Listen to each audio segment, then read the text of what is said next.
वफाकी वज़ीर दाखिला मोहसिन नकवी ने कहा है कि फितना हिंदुस्तान के दहशतगर्दों का अंजाम इबरतनाक मौत है।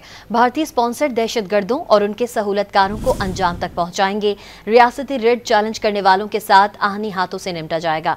कोयटा में वफाकी वज़ीर दाखिला मोहसिन नकवी और वज़ीर आला बलूचिस्तान मीर सरफराज बुगटी की ज़ेर सदारत अमन व अमान से मुताल्लिक़ खुसूसी इजलास हुआ।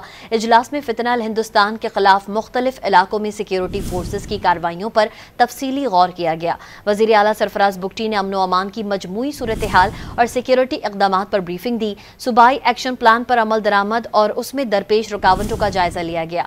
वफाकी वज़ीर दाखिला मोहसिन नकवी ने कहा कि फितना हिंदुस्तान के दहशतगर्दों का अंजाम इबरतनाक मौत है।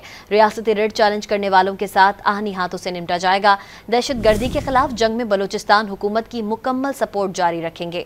वज़ीर आला मीर सरफराज बुगटी ने कहा कि ये जंग सिक्योरिटी फोर्सेज की नहीं बल्कि पूरी कौम की जंग है।